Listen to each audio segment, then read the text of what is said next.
हमने देखा एक पन्ने पे लिखा, 4 पन्ने छोड़ के छोटे पन्ने पे लिखा, 4 पन्ने छोड़ कर फिर देखो। अरे दीदी सच में मैंने नहीं लिखा। हाँ कल का नहीं लिखा। इस पीडीएफ को आप लोगों को दिया गया है, इसे आपने रिवीजन किया घर पे? करते नहीं है, करते रहो लगातार, कंटिन्यू चलते रहो। कौन सी वाली चाल? मैं चली गई। हाँ, रुकना नहीं है। रुकोगे तो फिर आप लोगों का लॉस हो जाएगा। और ठंड को भी मत देखना कि ठंड बहुत पड़े नहीं पड़ेंगे, ये भी दिमाग से निकाल दो। ठंड तो पड़ती रहेगी, जीवन तो चलता ही रहेगा।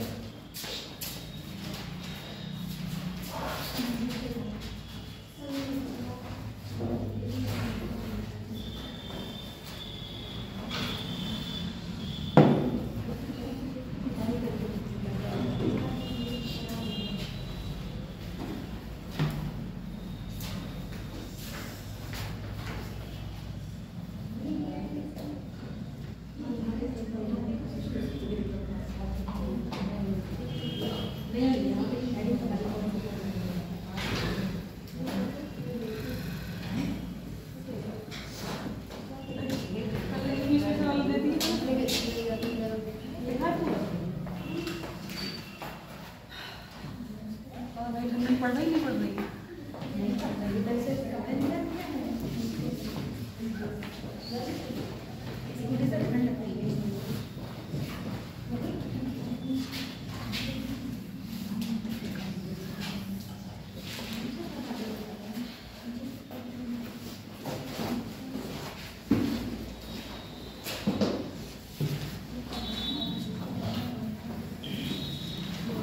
प्रधानमंत्री विकास मिशन, इसमें परिवार और बस्तियों को बुनियादी सुविधा के रूप में परिपूर्ण किया जाएगा और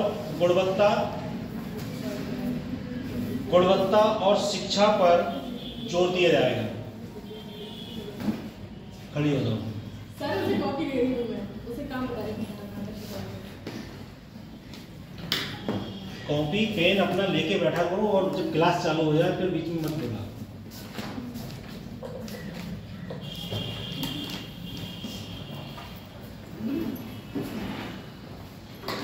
बुनियादी जो शिक्षा है, इस पे गुणवत्ता और शिक्षा पर जोर दिया किसने? प्रधानमंत्री विकास योजना के अंतर्गत।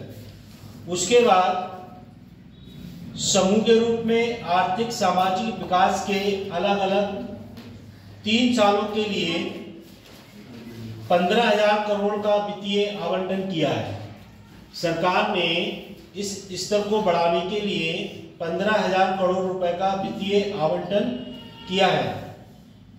अनुसूचित जातियों, अनुसूचित जनजातियों विकास के लिए कार्य योजना के अंतर्गत अगले 3 वर्षों में मिशन को लागू करने के लिए उपलब्ध कराए थे कितने? 15 करोड़ रुपए।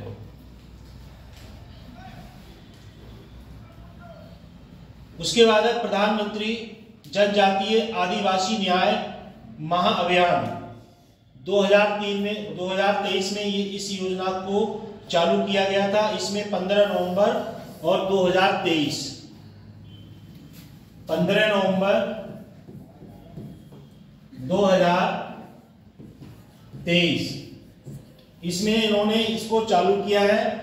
और चालू करने के बाद इसमें जो जातियां हैं, जनजातियां हैं, इनको दृष्टिकोण से पीएम जनमत विजन का उद्देश्य स्वास्थ्य, शिक्षा, आजीविका में अंतर और सामाजिक आर्थिक स्थिति में सुधार के लिए कितना पैसा दिया है? ये भी पैसे भी पता होना चाहिए। और जो कमजोर जनजाति समूह हैं उनके लिए बस्तियों और परिवारों के लिए बुनियादी ढांचे में सुधार करना, जैसे अभी प्रधानमंत्री आवास योजना जो चल रही है उसमें उन्होंने अभी जो और राज्य हैं उन राज्यों में उस योजना के लिए ज़्यादा डेवलप इसलिए नहीं कराया। अभी जो बाढ़ग्रस्त क्षेत्र था उसमें जिन लोगों के मकान आवास और जो भी जिस परिदृश्य में रहते थे वो सब उनका क्या हो गया, बाढ़ के रूप में वो सब त्रस्त हो गए, यानी कि नष्ट हो गए। तो अब उनके लिए सरकार ने उस योजना के बारे में फिर से प्रधानमंत्री आवास योजना के अंदर जो पैसा है ज्यादातर वहां लगाया जा रहा है, जिससे कि उनके रहने के लिए व्यवस्था हो जाए। उद्देश्य है पीएम जनमन का मूल उद्देश्य परिवारों, बस्तियों और बुनियादी सुविधाओं सेवाओं से परिपूर्ण करके विशेष रूप से कमजोर जनजातियां समूह और सामाजिक आर्थिक स्थिति को सुधारने में मिशन के व्यापक रूप उद्देश्य को निम्नलिखित किया गया है। उसमें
सबसे पहले है सुरक्षित आवास। जब आपके पास सुरक्षित आवास होगा उसमें रहने का तौर तरीका बेहतर होगा।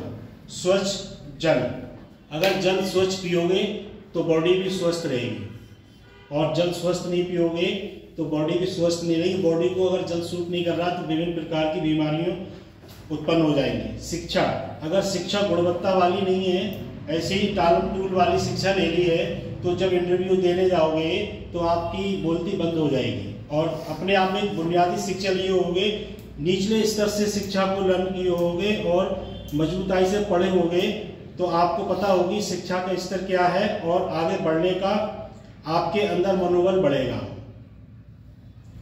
स्वस्थ देखभाल पोषण, अगर देखभाल अच्छी होगी, खाना पीना भोजन अच्छा होगा तो बॉडी भी अच्छी रहेगी और बीमारियां भी नहीं लगेंगी। अगर स्वस्थ भोजन, अच्छा भोजन नहीं खाओगे, बचा कुचा खाओगे, बासी भोजन खा लोगे तो बॉडी जो है टाइम से बेटाइम आपको खाने का मिलेगा तो बॉडी अच्छे से ऑब्जर्व नहीं करेगी। क्योंकि जब भूख लगने का समय होता है तो पेट के अंदर जो पाचन तंत्र है तो वो अपने आप खाने को मांगने लगता है। जैसे सपोज करो अभी आप लोग नाश्ता करके आए होंगे और नाश्ता करने के बाद जब 12-1 बजे का जब समय होगा तो बॉडी ऑटोमेटिक खाना मांगने लगेगी, तो आपको किसी से कहने की जरूरत नहीं है। फिर पेट में अचानक ये लगेगी फटाफट खाना खाते रहो, और जब पेट भर जाएगा फिर इच्छा भी नहीं करती है। उसके बाद है सड़क और दूरसंचार। अगर सड़क अच्छी होगी तो डेवलप होगा। जैसे प्रधानमंत्री सड़क योजना, और सड़क योजना के अंतर्गत जब सड़क दूरसंचार बढ़िया होगा तब जो है आदमी एक जगह से दूसरे स्थान पर जॉब भी कर सकता है, जाना आना भी सही रहेगा। जैसे आपने देखा होगा कि बरेली से दिल्ली के लिए पूरा दिन लग जाता था किसी समय, और अब क्या है, अब जो है 4 से 3 घंटे लगते हैं, और 6 लाइन रोड हो गया है, 4 लाइन रोड हो गया है, नेशनल हाईवे बने हुए हैं। उसमें आप क्या अपनी सवारी तो जल्दी पहुंच जाओगे, और किराए की सवारी है तो उसमें जो है उसी हिसाब से पहुंचोगे, क्योंकि ट्रेनों की सुविधा उपलब्ध हो गई है। जैसे वंदे भारत है और बुलेट ट्रेन है, सुपर फास्ट है, एक्सप्रेस हैं, पैसेंजर ट्रेनें हैं, इस टाइप की सुविधा उपलब्ध हो गई है। दूरसंचार पहले PNT हुआ करता था, घंटी बजती थी और फोन उठाया जाता था। अब वो सिस्टम बहुत ना के बराबर हो गया है, और जो 2G 1G 4G 5G अब आ गया, कहीं भी हो आपकी बात लगातार होती रहेगी, और दूरसंचार की सुविधा भी अच्छी हो गई है, बुनियादी ढांचा भी अच्छा हो गया है। अब एक सिस्टम और आ गया है, जैसे मोबाइल का रिचार्ज कराते हैं ऐसे ही एक सिस्टम आ गया है, जो मीटर आपके लगा होगा बिजली वाला, उसका भी सिस्टम वैसा ही हो जाएगा। क्यों है ऑनलाइन वाला, जितनी आपको जरूरत होगी उतने रिचार्ज करो, और जिस दिन रिचार्ज खत्म हो जाएगा उस दिन भी लाइट कनेक्शन का ऑटोमेटिक सिस्टम हो जाएगा। उसके बाद जैसे दूरसंचार से, जैसे आप हिंदुस्तान में बैठे हो और आपको क्लास लेना है अमेरिका से, तो आप वर्चुअल क्लास के द्वारा, और आप वहां से एक लिंक के द्वारा जुड़े होंगे, तो आपको वो लिंक क्लिक करना होगा और वर्चुअल क्लास के द्वारा आप जुड़ जाओगे। आपको क्या होगी, एक इंटरनेट सुविधा होगी, आप इंटरनेट के माध्यम से ऑनलाइन क्लास लेते हैं, ये भी एक इंटरनेट सुविधा है। और वर्चुअल क्लास जो होता है वो ऐसा सिस्टम होता है कि आप कहीं भी बैठे हो और उससे आप कनेक्ट जुड़े हुए हो सिस्टम से, तो आपके लिए वो क्लास मिल जाएगी।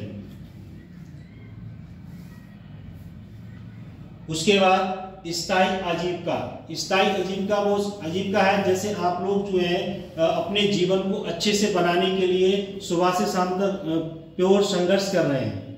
संघर्ष इसलिए कर रहे हैं कि हमारी जो जीविका है, हमारा जो जीवन यापन है, और जिस परिदृश्य में हम जीना चाह रहे हैं, हमें उस टाइप का परिदृश्य मिल जाए कि एक बार मेहनत कर लो और पूरे जीवन भर आराम से सुविधाजनक जिंदगी जीते रहो।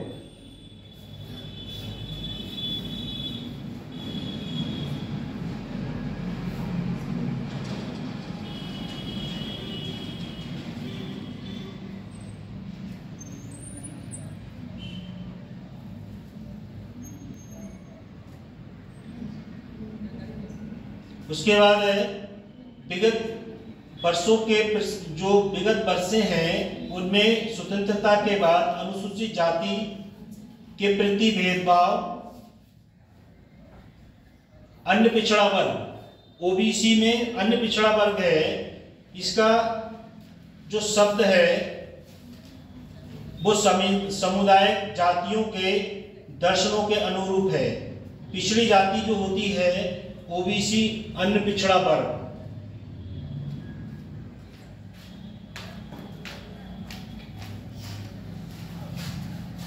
अन्य पिछड़ा वर्ग जो है उसको सरकार ने योजनाओं के अनुसार प्री और पोस्ट मैट्रिक छात्रवृत्ति, जो अनुसूचित जाति ओबीसी जाति के बच्चे हैं उनके लिए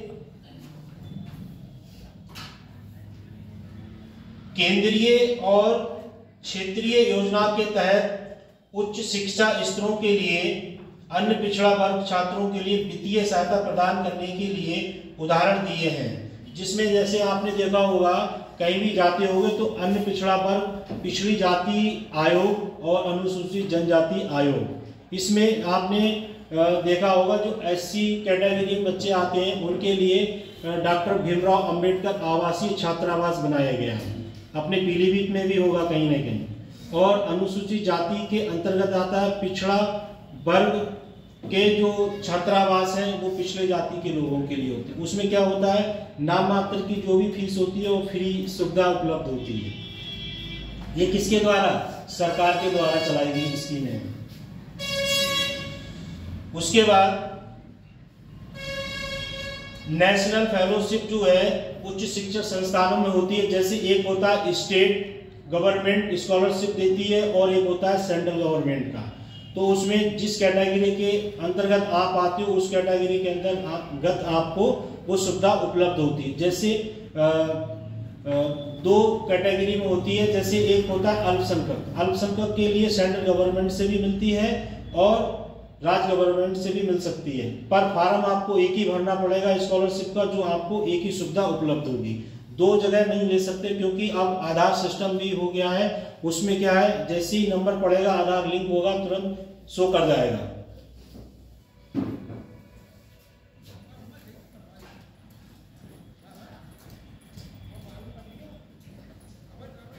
उसके बाद अन्य पिछड़ा वर्ग युवाओं को ऋण हेतु सक्षम योजना के लिए योजना बनाई गई। जो सक्षम योजना है ऋण सुविधा उपलब्ध है।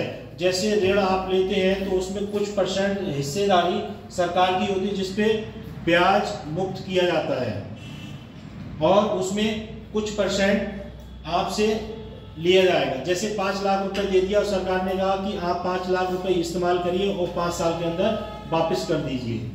और उसमें जो एससी कैटेगरी में कुछ लोग जो होते हैं उनके लिए कुछ छूट भी होती है। जैसे 5 लाख लोग हैं आप, तो आपके लोग 3 या 3.5 लाख वापस करोगे, बकाया आपके लिए छूट दे दी जाएगी।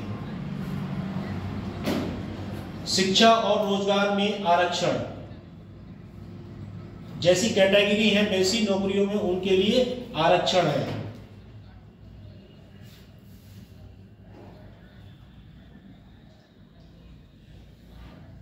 आरक्षण के बारे में पता ही होगा आप लोगों को। जैसे कोई व्यक्ति जनरल में आता है उसे जनरल का आरक्षण मिलेगा, ओबीसी में आता है तो ओबीसी का, एससी में है तो एससी का, और सबसे नीचे है तो एसटी, तो उसका आरक्षण उसके अकॉर्डिंग उसको मिलेगा। जैसे भर्तियां निकलती हैं तो जब भर्तियां निकलेंगी तो उसमें जो व्यक्ति आरक्षण के पात्र हैं उस कैटेगरी में आ गए और जो सीटें बची तो वो क्या होती हैं, वो खाली रह जाती हैं। जब किसी समय सरकार का दोबारा उसी पे फोकस जाता है तो सरकार कहती पहले सेशन में कितनी सीटें खाली रह गई थी उनका डिटेल दीजिए, और जब डिटेल आएगी फिर नेक्स्ट उसके लिए अगली बार जो आएगी उसमें जोड़ दिया जाता है।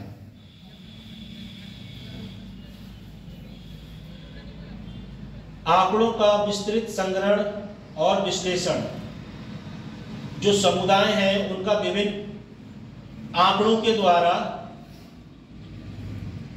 और संग्रहण के द्वारा उसकी गतिशीलता और समझ को जाति उपजाति के आधार पर सामाजिक आर्थिक सर्वेक्षण, जनजातीय जनगणना, जो अभी एक मुद्दा चला था जातीय जनगणना। तो जातीय जनगणना अगर किसी व्यक्ति को ये पता लग जाए कि हमारी जाति के लोग इतने हैं तो उसे एक अहम हो जाए कि सबसे ज्यादा इस जाति के लोग हैं। पर हिंदुस्तान में जितनी भी जातियां हैं, सबसे जो जातियां सबका अपना अपना अलग अलग परसेंटेज है और सबसे ज्यादा परसेंटेज में ओबीसी के अंतर्गत आती है। क्यों? ओबीसी के अंदर इतनी जातियां हैं वो सबसे ज्यादा मात्रा में, तो उसके अंतर्गत जो जातियां हैं उनकी जो संख्या है सबसे ज्यादा है, तो ओबीसी कैटेगरी में सबसे ज्यादा लोग आते हैं।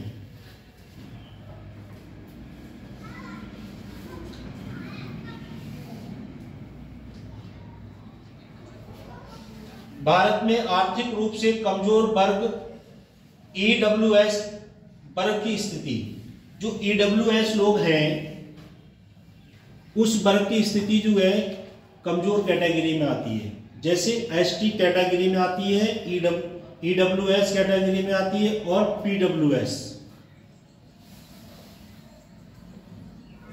ईडब्ल्यूएस जो सर्टिफिकेट है वो जिस कैटेगरी के आरक्षित में आता है उसी का बनता है, और जो पीडब्ल्यूडी है, जैसे कोई व्यक्ति हैंडीकैप है उसके उसमें आता है जिस कैटेगरी में वो हैंडीकैप है, चाहे वो कान से हो, आंख से हो, हाथ से हो, पैर से हो, या किसी कारणवश उसकी बॉडी बिल्कुल काम नहीं कर रही हो, तो उसका 100% होगा। 100% के साथ साथ जो है उस व्यक्ति के साथ एक व्यक्ति फ्री चलेगा, उसे उतारने के लिए, चढ़ाने के लिए, उसे पकड़ने के लिए।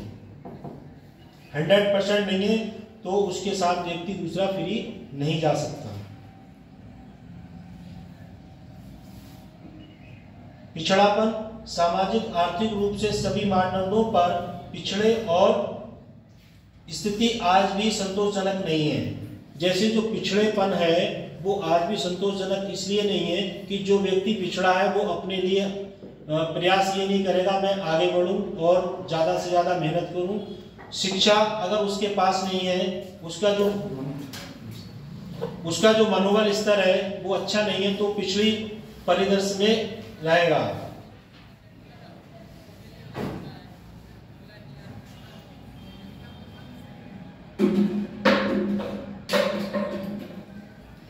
आरक्षण का प्रभाव जैसे जो भी वैकेंसी निकलती है या जो भी आरक्षण सीटें हैं उस पर उसका प्रभाव दिखता है। जैसे पीलीभीत में या शाहजहांपुर में या बदायूं या बरेली में जो भी मंडल है, कमिश्नरी है बरेली के अंदर, उसमें आरक्षण सीटें हैं। जैसे लोकसभा, राज्यसभा, विधान परिषद, विधानसभा और जो नगर पालिका है, इसमें क्या है आरक्षण दिखता है। जैसे कहीं महिला सीट होती है और कहीं पुरुष सीट होती है, उसमें जनरल कैटेगरी भी आती है, ओबीसी भी आती है और एससी भी कैटेगरी के अंतर्गत आते हैं।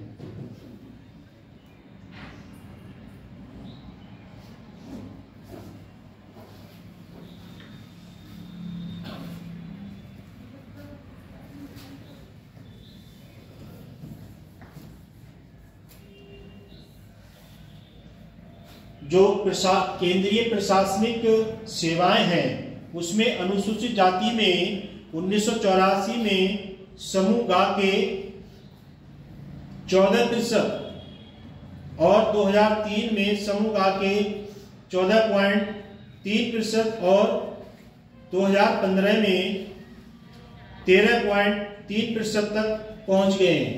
जो प्रशासनिक सेवाएं हैं जो सेंट्रल गवर्नमेंट की हैं उसमें 1984 के समूह ग के अंतर्गत जो है जो अनुसूचित जाति के लोग हैं उसमें इन्हें सेवा प्रदान करने का मौका दिया गया है। उनकी जो परसेंटेज है वो इस टाइप में है, जैसे 14% 1984 में थी और 2003 में 14.3 और 2015 में 13.3% तक पहुंच गई। जैसे अभी कुछ समय पहले 69,000, 68,500, 29,000 और 72,000, 43,000 ऐसी वैकेंसियां निकली थी उत्तर प्रदेश सरकार में। 72,000 निकली थी मायावती के शासनकाल में सन 2011 में। उसके बाद 2014 में निकली थी 29,000 सब्जेक्ट टीचर। उसके बाद 17-18 में निकली थी 68,000 और 69,000 वैकेंसियां। उसमें जो है जैसे जैसे लोग थे उसी कैटेगरी के अंतर्गत उसमें भर्ती हुई थी, पर आरक्षण पूरा तरीके से लोगों को नहीं मिल पाया, तो उसमें लोग कोर्ट भी चले गए। कोर्ट ने जजमेंट दिया कि 69,000, 68,500 जो वैकेंसियां हैं उसमें आरक्षण के अकॉर्डिंग भर्ती की जाए, क्योंकि जिसकी सरकार होती है वो अपने अकॉर्डिंग शासन को चलाता है। पर कोर्ट के लिए इसलिए बनाया गया है कि जैसे जैसे आरक्षण है उस कैटेगरी में जो लोग आते हैं उन व्यक्तियों के लिए आरक्षण की सुविधा मिल सके।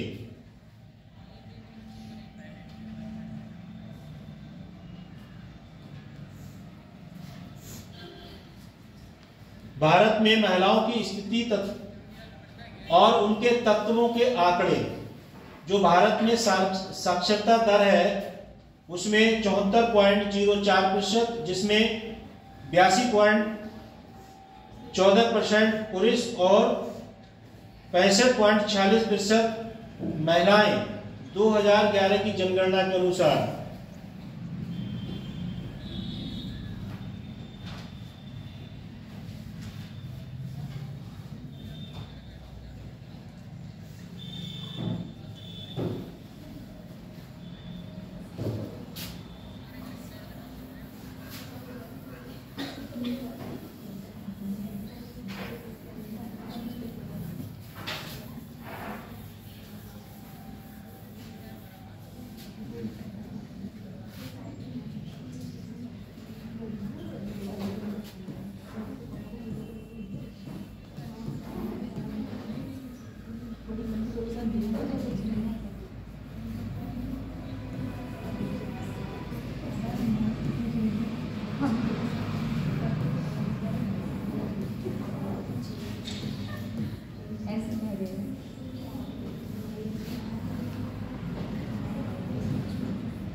महिला सशक्तिकरण के लिए योजनाएं।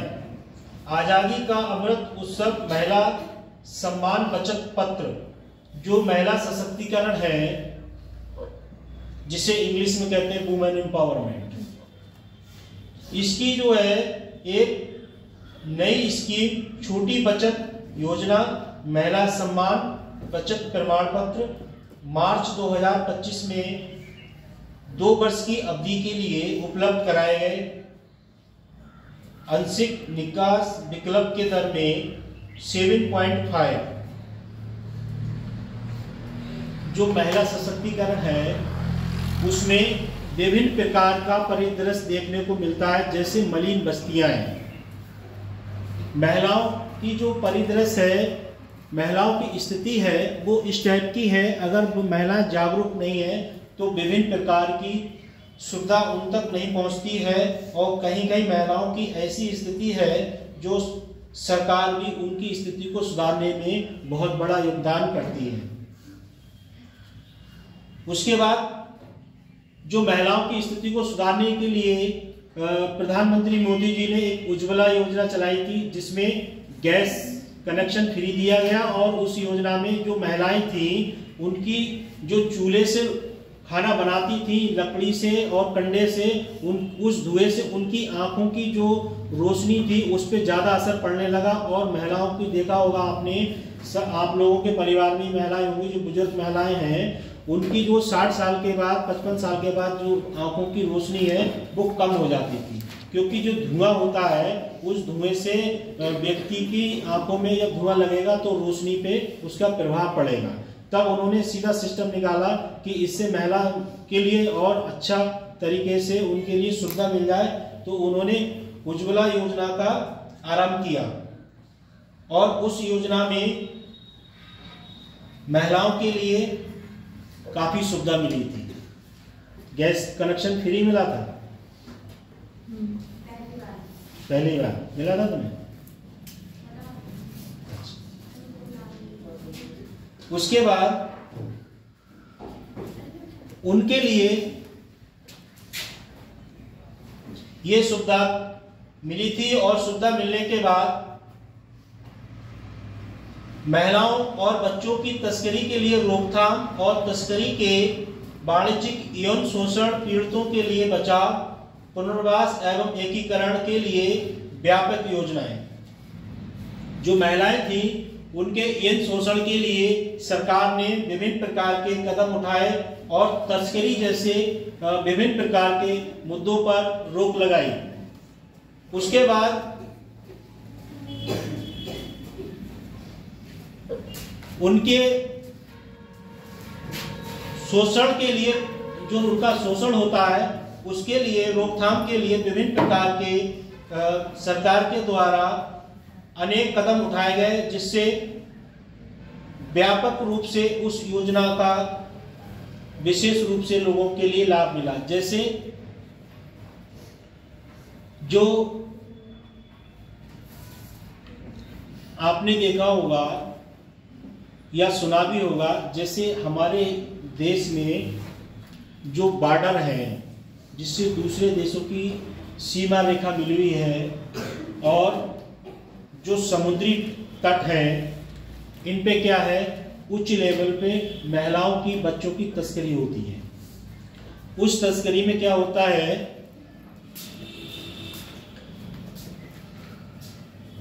जैसे आपने देखा होगा इस समय सबसे ज्यादा जो देश आर्थिक हीन भावना से जो परिदृश्य देखने को मिल रहा है, वो कौन सा देश है?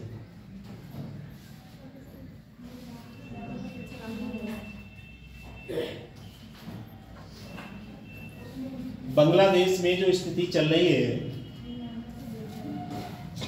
तो वो कैसी स्थिति है? उसके बाद बिहार राज्य है, ऐसे कई राज्य हैं जिनमें बच्चों का शोषण हो रहा है, महिलाओं का यौन उत्पीड़न हो रहा है और उनको प्रताड़ित किया जा रहा है।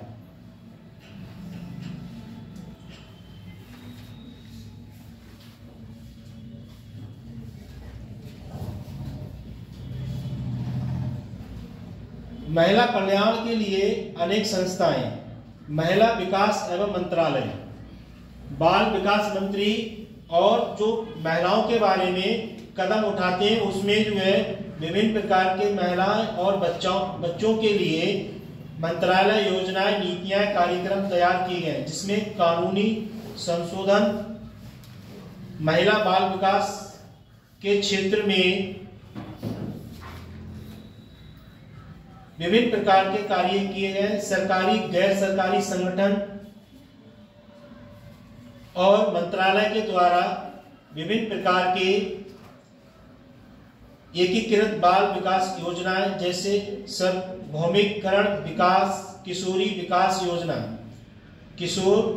किशोरी शक्ति योजना, पोषण अभियान, बाल अधिकार संरक्षण आयोग की स्थापना में घरेलू हिंसा में महिलाओं के संरक्षण अधिनियम शामिल किए गए। जैसे जो महिलाएं हैं उनके साथ विभिन्न प्रकार के मतभेद किए जाते हैं, उनके साथ हिंसा और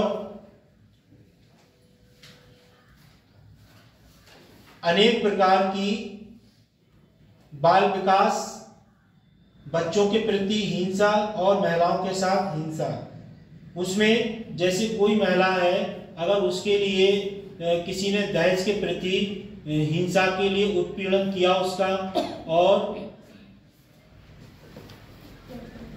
जैसे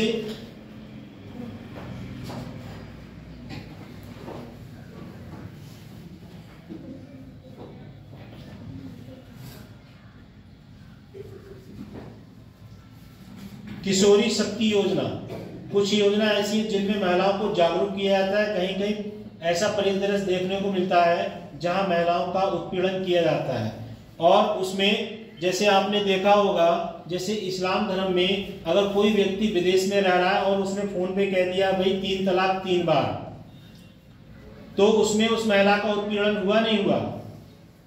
या कोई व्यक्ति कहीं बाहर रह रहा है और उसने कोई ऐसा परिदृश्य अपना लिया जो अपनी महिलाओं के छोड़ने का परिदृश्य अपना रहा है, तो उसमें महिलाओं का क्या है, उसे प्रताड़ित होना पड़ेगा, उसे विभिन्न प्रकार की समस्याओं का समाधान करना पड़ेगा, फिर वो कोर्ट कचहरी के चक्कर काटती रहेगी, फिर उसमें लास्ट में उसका परिणाम बहुत लंबे समय तक चलता रहेगा। राष्ट्रीय महिला आयोग, इसमें महिलाओं के लिए आयोग का गठन किया गया है, जिसमें राष्ट्रीय महिला आयोग 1990 के तहत जनवरी 1992 में एक वैधानिक स्थापित किया गया था, जिसमें महिलाओं के लिए संवैधानिक और कानूनी सुरक्षा उपाय की समीक्षा इसका मुख्य उद्देश्य था। जैसे महिलाओं के लिए एक मुद्दा बनाया गया था, उसमें महिलाओं के लिए महिला आयोग भी गठित किया गया था, जिसमें उस आयोग में महिला आयोगी अध्यक्ष होगी, क्योंकि महिलाओं की समस्याओं के लिए महिलाएं अच्छे से जानना चाहती हैं और जानती हैं, इसलिए जो अध्यक्ष होता है वो महिलाएं को चयनित किया जाता है। सुधारात्मक उपायों की सिफारिश करना, शिकायतों के निवारण में सुविधा प्रदान करना, महिलाओं को प्रभावित करने के लिए सभी नीतिगत मामलों पर सरकार को सलाह देना। जैसे अभी महिला उत्पीड़न के लिए विभिन्न प्रकार के कार्यक्रमों को चलाया गया है, जैसे सरकार चेंज हो गई वैसे ही एकदम योगी जी फुल फॉर्म में आ गए और महिला उत्पीड़न के लिए एकदम गहराई से डीपली उन्होंने निर्णय लिया। अगर किसी महिला के साथ उत्पीड़न हो रहा है तो तुरंत उसके लिए सरकार जो भी मदद करने के लिए तत्पर है वो सुविधा मिलेगी। और अगर किसी के साथ किसी प्रकार की कोई घटना हो रही उसके लिए प्रशासन आपके साथ है। ऐसा नहीं है कि जो हेल्पलाइन नंबर है या जो भी एंटी रोमियो महिला सशक्तिकरण है, और आपने देखा होगा एक सफेद रंग की जिप्सी जिस पे लिखा हुआ महिला शक्ति, देखा है, अगर उसके लिए आपके लिए कोई समस्या आ रही है तो उस नंबर को डायल करेंगे और वहीं आपके लिए सुविधा उपलब्ध हो जाएगी। ये जिम्मेदारी आपकी बनती है। अगर आपके साथ किसी प्रकार की कोई घटना हो रही तो डरने की कोई बात नहीं है। अगर डरोगे तो फिर ये क्राइम बढ़ता रहेगा। अगर किसी प्रकार की कोई घटना हो रही, जैसे आपके लिए कोई मोबाइल पर टॉर्चर कर रहा है और करने के बाद आप किसी घर वाले को, किसी को बताने के सक्षम नहीं हो, सोच रहे हो कि मेरी इसमें बदनामी होगी, तो अगर कोई किसी प्रकार की घटना घट रही तो आपको अपने परिवार वालों को या किसी को सूचना देना बहुत जरूरी है। नहीं दोगे तो फिर आगे इससे ज्यादा समस्या हो जाएगी।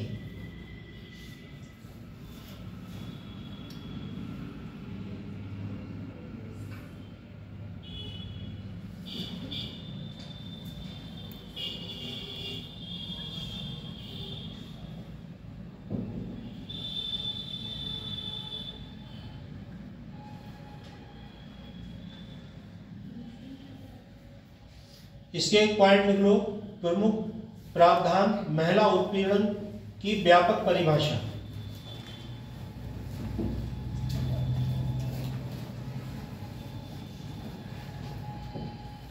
यौन उत्पीड़न की व्यापक परिभाषा, हेडिंग डालो। इसके आगे लिखो, अधिनियम में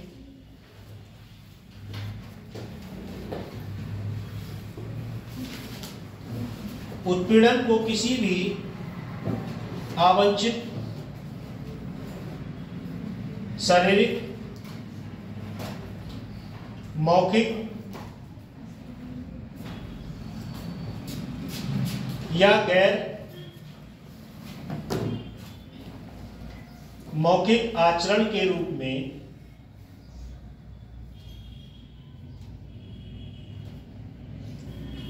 परिभाषित किया गया,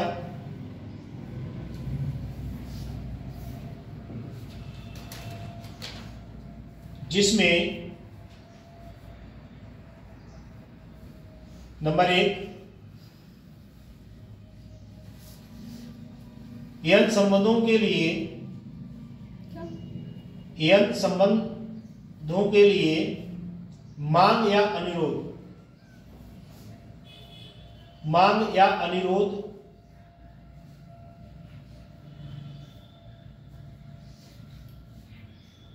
नंबर 2 यौन रूप से अश्लील टिप्पणी या चुटकुले बनाना,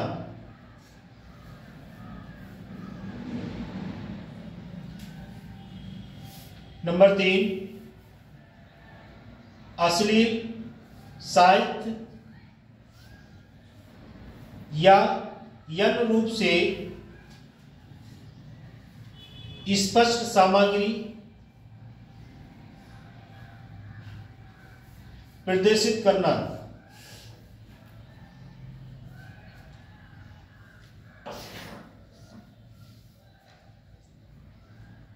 नंबर 4 अन्य कोई कार्य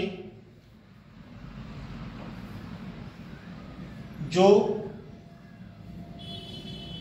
शत्रुतापूर्ण, भयभीत करने वाला या आक्रामक कार्य,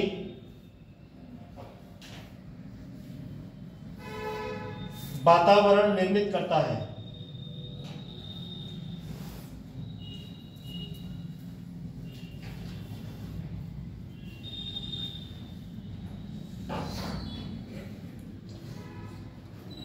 नेक्स्ट पॉइंट,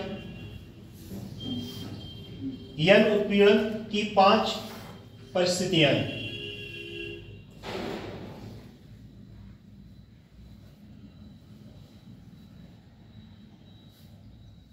ये मैं इसलिए लिखवा रहा हूं कि महिलाओं को इस परिस्थिति से जागरूक होना बहुत जरूरी है। नंबर 1 यौन संबंधों के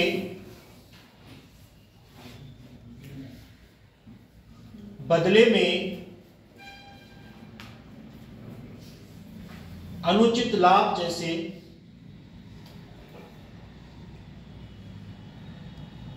वेतन वृद्धि, पदोन्नति आदि देने की पेशकश या ऐसा दर्शाना। या ऐसा दर्शाना। नंबर 2, यह प्रस्ताव से इनकार करने पर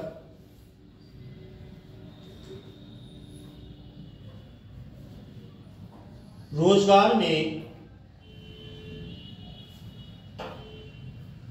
हानिकारक व्यवहार की धमकी देना।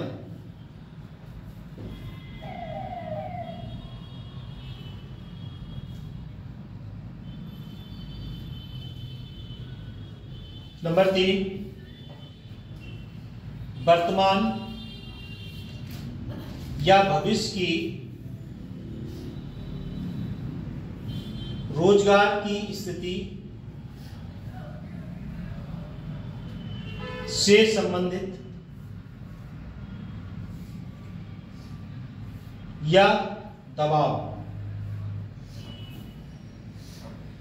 संबंधित दबाव या धमकी। नेक्स्ट पॉइंट, काम में हस्तक्षेप करना या शत्रुतापूर्ण, डराने वाले या आक्रामक कार्य वातावरण बनाना। नेक्स्ट पॉइंट, अपमानजनक व्यवहार में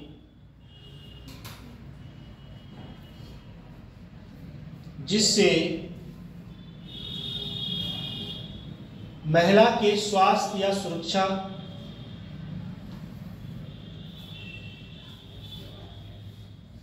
पर असर पड़ने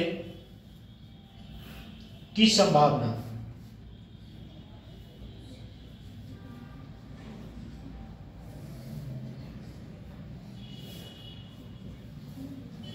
ये 5 पॉइंट जो है, महिला उत्पीड़न की 5 परिस्थितियां हैं। इसे समझ लोगे या मैं एक्सप्लेन करूं? एक्सप्लेन करूं?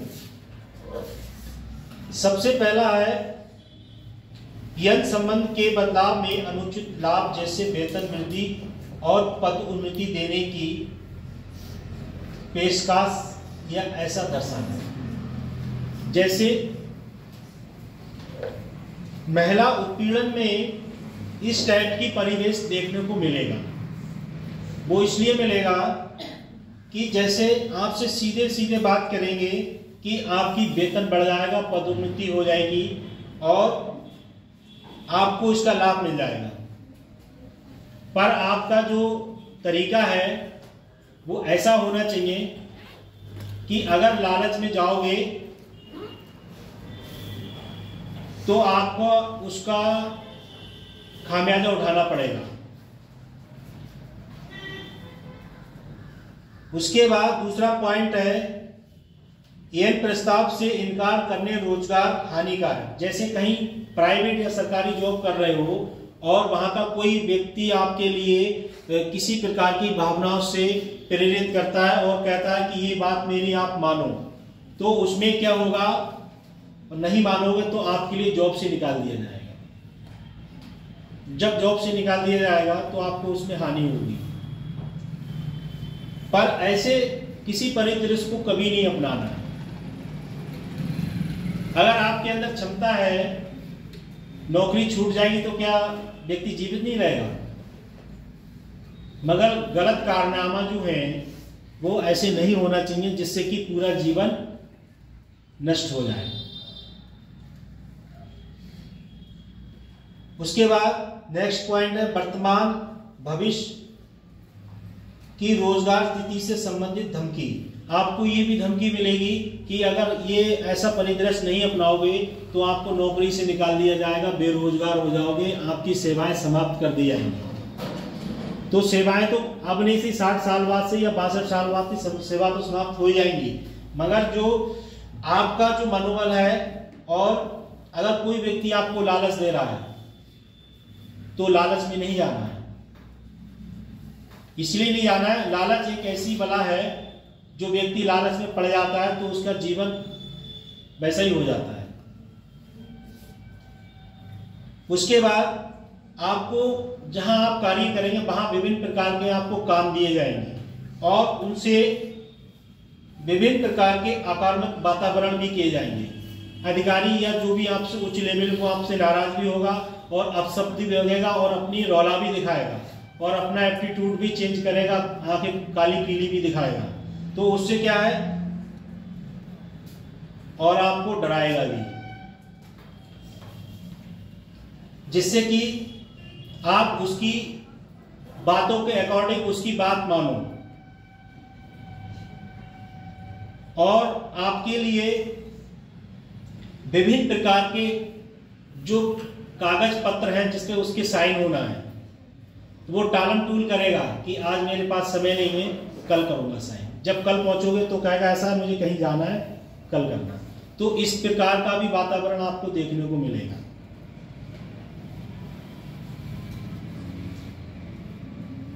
उसके बाद नेक्स्ट पॉइंट है, अपमानजनक व्यवहार करेगा। महिला स्वास्थ्य सुरक्षा पर पड़ने वाले जो महिला सुरक्षाएं हैं उस पे क्या करेगा, व्यवहार ऐसा करेगा अपमानजनक। जैसे आप 4 लोगों में बैठे हो या कहीं सीट पे बैठे हो या कहीं ऑफिस में हो, तो वो अपमानजनक वेशभूषा का भी बात करेगा, रुतबे में बात करेगा, जिससे कि आपका मनोबल जो है इस टाइप का हो कि लगे कि अब भाई नौकरी करने में कोई फायदा नहीं, क्योंकि ऑफिस में बहुत बेइज्जती हो रही है, तो नौकरी छोड़ दी जाए। ऐसी भी अपमानित व्यवहार भी करेगा, क्योंकि अगर आप लोगों ने कभी नहीं की है, और हम लोग तो कई मतलब जगह जॉब कर चुके हैं, तो वो ऐसा अगर ऑफिस वाले के आपके तालमेल सटिक नहीं हो रहे हैं तो ऐसे भी अपमानित व्यवहार करेगा, जिससे कि आप जो है एक पॉइंट इसमें है कि स्वास्थ्य, जैसे आपके ऑफिस में किसी प्रकार को लेके कोई टेंशन हो जाए तो रात भर नींद नहीं आएगी, और नींद नहीं आएगी पूरी रात जब सो गई नहीं तो स्वास्थ्य क्या करेगा, इनडिसिप्लिन में रहेगा, और फिर उसके बाद लगेगी कि भाई इस परिदृश्य को क्या कर दिया जाए, इस नौकरी को छोड़ दिया जाए, अब कोई दूसरी सेवा में जाना चाहिए। और एज जब निकल जाएगी तो व्यक्ति कहता है जब हमने इतनी साल सेवा की है और सेवा करने के बाद जो अब हमारे पास इतनी सुविधा हो गई, अब नौकरी ना भी करें तब भी कोई दिक्कत नहीं है। क्योंकि व्यवहार ऐसा होगा, आप जब स्टाफ में हो या जहाँ भी समाज में हो, तो उसमें अगर कोई व्यक्ति गलत व्यवहार करता है तो किसी व्यक्ति के अंदर ऐसी क्षमता होती है उस व्यवहार को बर्दाश्त कर लेता है, अपने में ऑब्जर्व कर लेता है, और कुछ लोगों में ऐसी होती है वो किसी की नहीं सुनते हैं। तो ऐसा भी सिस्टम देखने को मिलता है।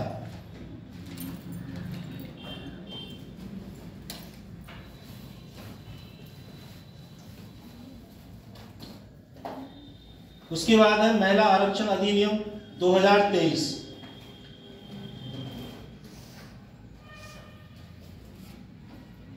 महिला आरक्षण अधिनियम 2023 में नोट कर लो, नारी शक्ति बंधन अधिनियम या महिला आरक्षण अधिनियम 2023।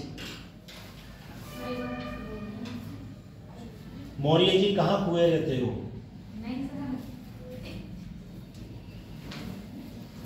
पॉइंट है, हेडिंग डालो महिला आरक्षण अधिनियम 2023, उसके नीचे लिखो नंबर 1 नारी शक्ति बंधन अधिनियम या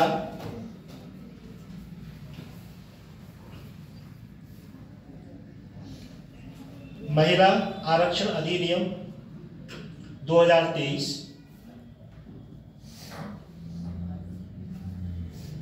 हाल ही में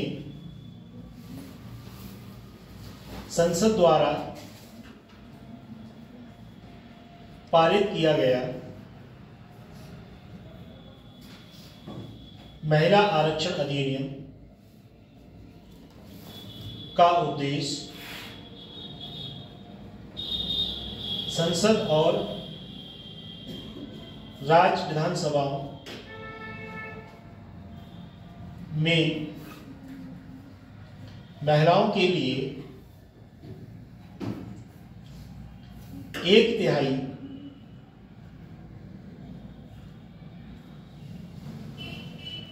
सीट आरक्षित करना।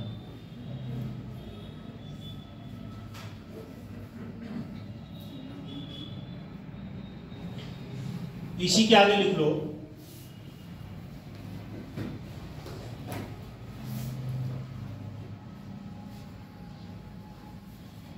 33%।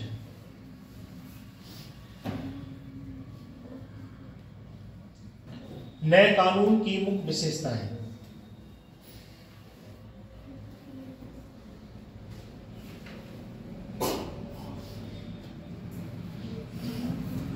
%33 आरक्षण कानून में लोकसभा, राज्य विधानसभा और दिल्ली विधानसभा में महिलाओं के लिए 33% आरक्षण अनिवार्य किया गया है।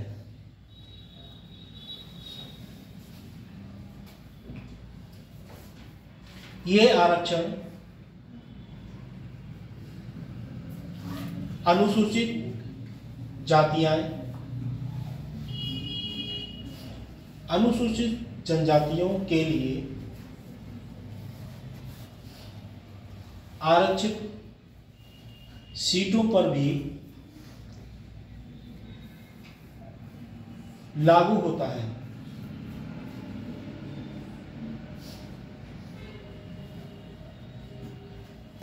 चरण सिंह, मन नहीं लग रहा है पढ़ने में? क्यों? मन पे कंट्रोल रखो और प्रॉपर क्लास में प्रेजेंट रहो। मन तो चला मान है, हवा से भी तेज चलता है, इसको कंट्रोल करना बहुत बड़ी बात है। घर से चले होंगे, काय से आए? साइकिल से, मोटरसाइकिल से, बाइक से। तो घर वाले तेल के पैसे देते होंगे, कहते हैं बेटा तेल डला लेना, उनका भी ध्यान रखो, ठीक है?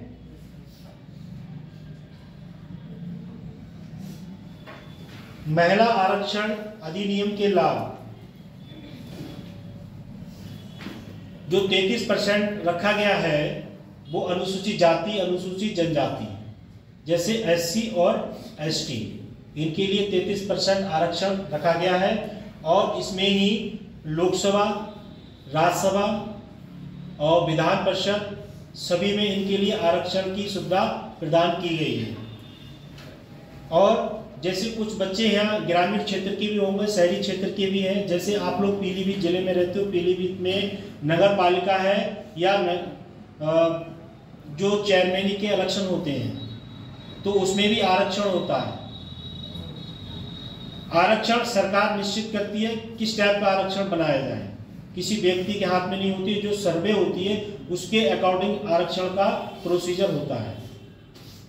जैसे अभी 2022 में चुनाव हुए थे तो जो ग्रामीण क्षेत्र में 2020 में चुनाव हुए थे या 2015 में हुए थे या 10 में हुए थे, 5 साल के गैप से चुनाव होते हैं, तो उसमें क्या है, उसमें आरक्षण निश्चित किया जाता है। और आरक्षण निश्चित होता है जो उसकी जनगणना होती है, जनगणना में किस जाति समुदाय के लोग अधिक मात्रा में है। जैसे जनरल में सीट अगर 2010 में रही और उसके बाद जो है उसी अकॉर्डिंग उसी को नियम को लागू करते हुए 2015 में देखा गया कि जनरल में सीट थी और इसमें ओबीसी के लोग ज्यादा हैं, तो उस सीट को क्या कर दिया, पिछड़ी में कर दिया। और उसके बाद जब 2021 में जब जनगणना अगर होती है, क्योंकि कोरोना काल में जनगणना नहीं होती ना, तो अगर जब जनगणना होती है, अब जो जनगणना हुई है उसमें देखा गया कि जहां ओबीसी के और जनरल के लोग हैं वहां एससी के लोग ज्यादा हैं, तो उस सीट को एससी में कर दिया गया है। कुछ सीटों का प्रोसीजर 2022 में इसके अकॉर्डिंग किया गया था।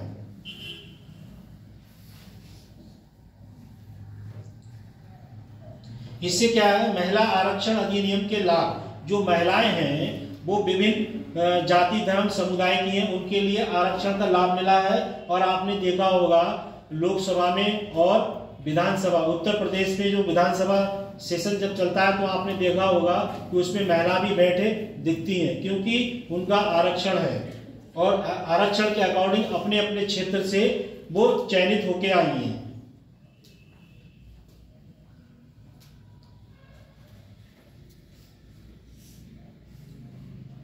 उसके बाद महिलाओं के लिए कल्याणकारी योजनाएं कार्यक्रम, प्रधानमंत्री उज्ज्वला योजना, इस योजना के अंतर्गत 2016 में लॉन्च की गई।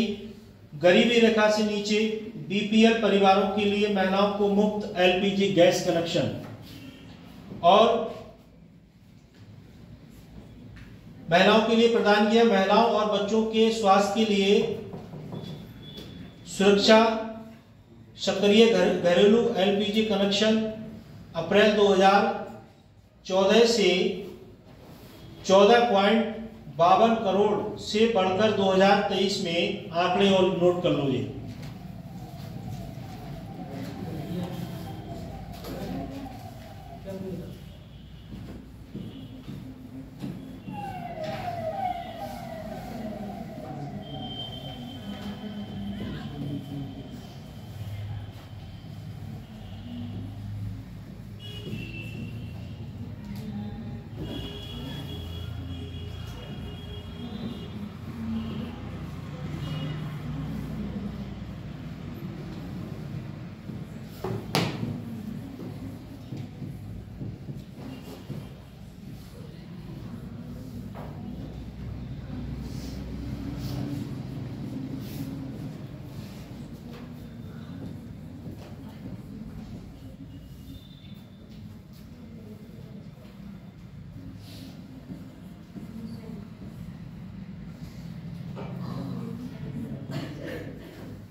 दो 2014 में इसका आंकड़ा था 14.52 करोड़ और बढ़कर हो गया 2023 में 31.36 करोड़।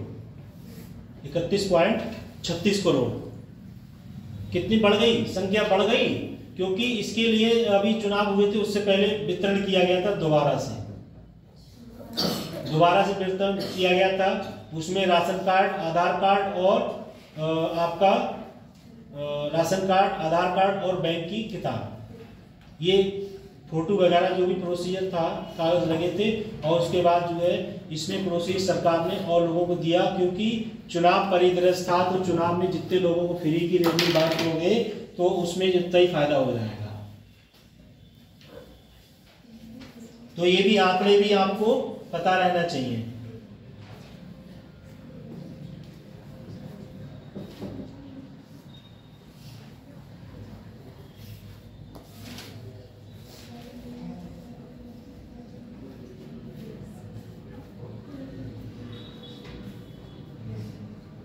महिलाओं पर प्रभाव, देश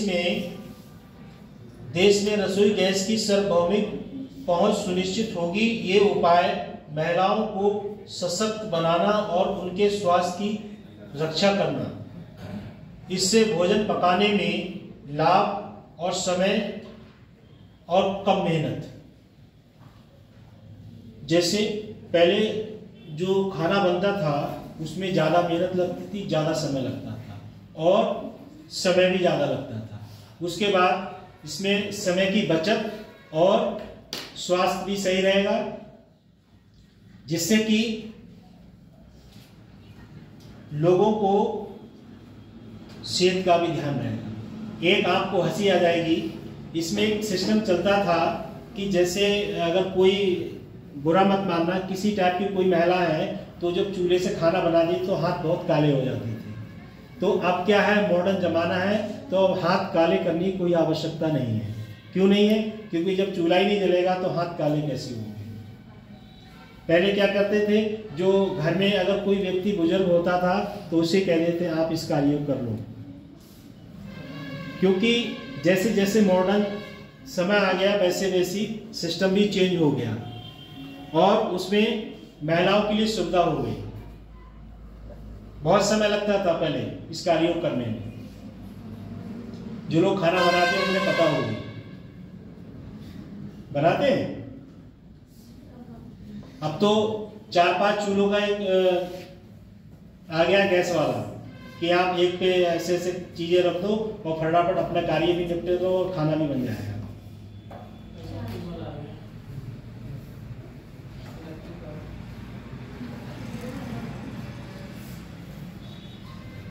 उसके बाद है कार्यबल भागीदारी दल पर बढ़ावा, पुलिस बल में आरक्षण। भारत सरकार ने सभी राज्यों में सरकार को पुलिस महिलाओं के प्रतिनिधि को 33% आरक्षण का निर्देश दिया है कि जो आरक्षण है वो इस टाइप का होना चाहिए और उसमें राष्ट्रीय महिला कोष, इसका मुख्य उद्देश्य है गरीब महिलाओं को विभिन्न आजीविका सहायता और आय सृजन गतिविधियों के लिए सूक्ष्म ऋण उपलब्ध कराना।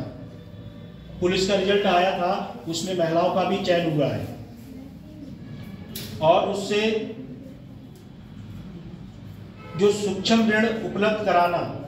उसके बाद जो गरीब महिलाएं हैं उनको अपनी आजीविका चलाने के लिए ऐसा सिस्टम होना चाहिए, जैसे इसी क्लास में 2 महिलाएं आपस में लड़ रही हैं तो वो ये सोच रही सर की नजर नहीं है, खड़े हो जाओ दोनों।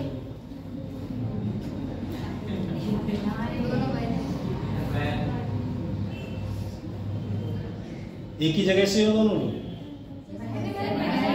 बहने। मुझे इस बात की पता नहीं थी कि बहने और जब ये यहाँ लड़ रही है तो घर पे भी लड़ती होगी जरूर। और फिर मम्मी कहती है लड़कियों से मैं बहुत परेशान हूँ। दोनों सिस्टर हो?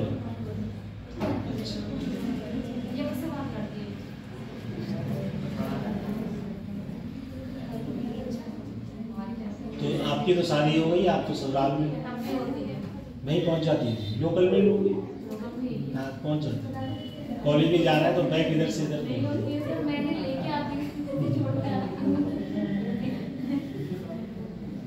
उसके बाद राजनीतिक सशक्तिकरण के लिए योजनाएं। पंचायत है उसमें महिलाओं के लिए प्रमुख आरक्षण।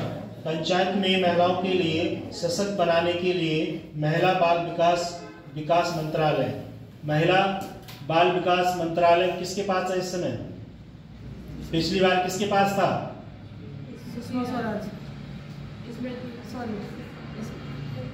सुषमा स्वराज तो कब? अरे सॉरी सर, उनका अंतिम संस्कार हो चुका है। उसके बाद 2 लाख से अधिक महिलाओं को ग्राम पंचायत में प्रशिक्षित करने के लिए एक विशाल कार्यक्रम चलाया गया है, जैसे जेंडर चैंपियनशिप। इसमें युवा छात्रों में संवेदनशील कानून और कानूनों को अधिकार, जीवन कौशल के बारे में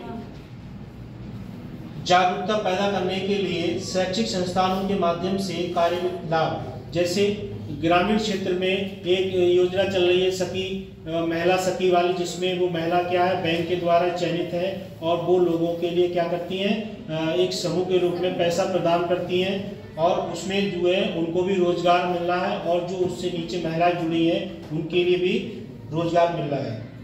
उससे विशाल कार्यक्रम भी चलाया गया जिससे लोगों के लिए प्रशिक्षण प्रदान करने के बाद वो अपना भी रोजगार कर सके। जैसे कौशल विकास योजना है और विभिन्न प्रकार की सरकार के द्वारा योजना चलाई गई है। और मोदी जी के जन्मदिन पर कौन सी योजना चलाई गई थी?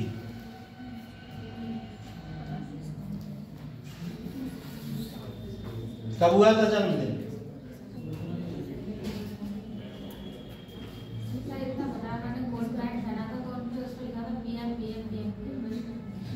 वो तो पीएम है, कोट पैंट पहने या शेरवानी पहने, वो तो इस देश के मेन व्यक्ति हैं। कितना टाइम हो गया? 10 बज के।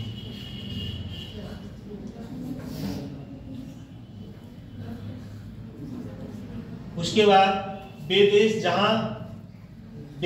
जहां वेश्यावृत्ति की वैधानिक मान्यता प्राप्त है, कुछ देश ऐसे हैं जहां इस टाइप की मान्यता भी प्राप्त है और दुनिया भर में वेश्यावृत्ति को वैधता के रूप में काफी भिन्नता से फिर भी कई देशों में इस कार्य को तीव्र गति से किया जा रहा है। ऐसे पेशे को औपचारिक रूप से देखकर एक विशेष रुख अपनाया गया। इसमें जैसे जर्मनी में 1927 में वैधानिक मान्यता की शुरुआत करने वाले जर्मनी राज्य। उसके बाद न्यूजीलैंड में 2003 में इस तरह का कदम उठाते हुए न्यूजीलैंड में लाइसेंस प्राप्त वैश्याओं के साथ सार्वजनिक स्वास्थ्य रोजगार नियम का पालन एक मॉडल के रूप में कार्य करता है। उसके बाद वैश्याओं पर परे ब्राजील और कोलंबिया जैसे अन्य देश एक अन्य दृष्टिकोण से अपनाते हैं। इसमें यह कार्य अपने आप में वैध है, लेकिन दलील जैसी गतिविधियों में पूर्णता वर्जित है। उसके बाद नेक्स्ट पॉइंट है भारत में यौन कर्मियों के साथ आने वाली समस्याएं। हिंसा विश्व स्वास्थ्य संगठन के अनुसार सर्वेक्षण में पता चला है कि 70% यौन कर्मी को पुलिस द्वारा हमले का सामना करना पड़ता है।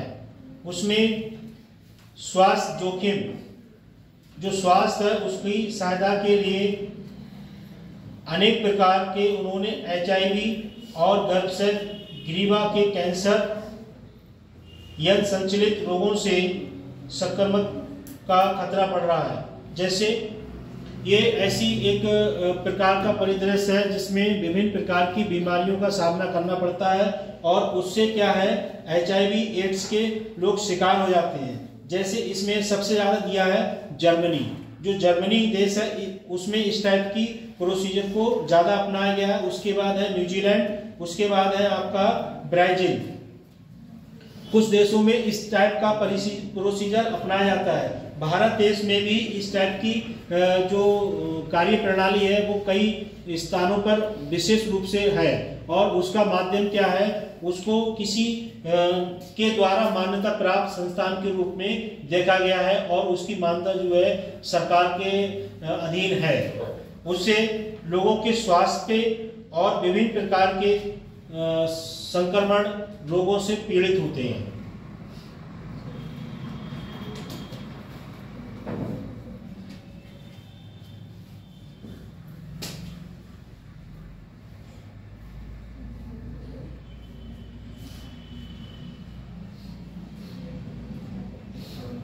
शिक्षा, रोजगार, असंगति और लैंगिक वेतन अंतराल। जो कौशल अंतर है उसमें अधूरी कक्षाएं, शिक्षा, महिलाओं के विशेष रूप से स्नातक की संख्या बढ़ती और उनकी आकांक्षाओं में योजनाओं से मेल खाने वाली नौकरियों की मांग के पीछे छोड़ देते हैं। बेरोजगारी बढ़ती है और कई लोग काम की तलाश में काम करने के लिए हतोत्साहित रहते हैं। जैसे शिक्षा का जो स्तर है वो बेहतर बना दिया जाए और बनाने के बाद जब लोग जो ग्रेजुएशन कर ले रहे हैं, चाहे DLED है, BLED है, BTC है, BEd है, विभिन्न प्रकार के डिग्री डिप्लोमा लेके और सरकार उनके लिए क्या कर रही है, नौकरी नहीं दे पा रही है।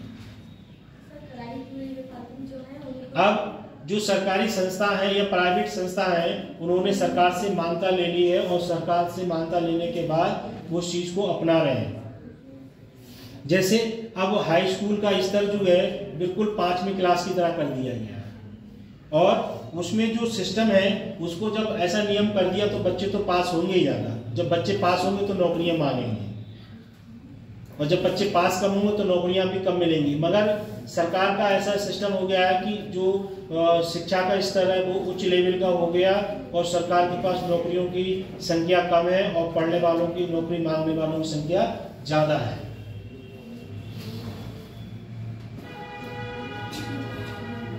उसके बाद नवाचार को बढ़ावा देना, शिकायत और सुरक्षित परिवहन सुविधाएं विभिन्न प्रकार की कंपनियों के लिए छूट लागू करने में नियोक्ता महिलाओं को देने वाली प्रोत्साहन मिल सकता है। जैसे विभिन्न प्रकार की कंपनियां हैं, उसमें महिलाएं भी कार्य करती हैं, चाहे वो किसी लाइन की फैक्ट्री हो, उद्योग हो या किसी प्रकार की कंपनी हो जिसमें महिला भी कार्य करती हैं। ऐसे बंद करो क्योंकि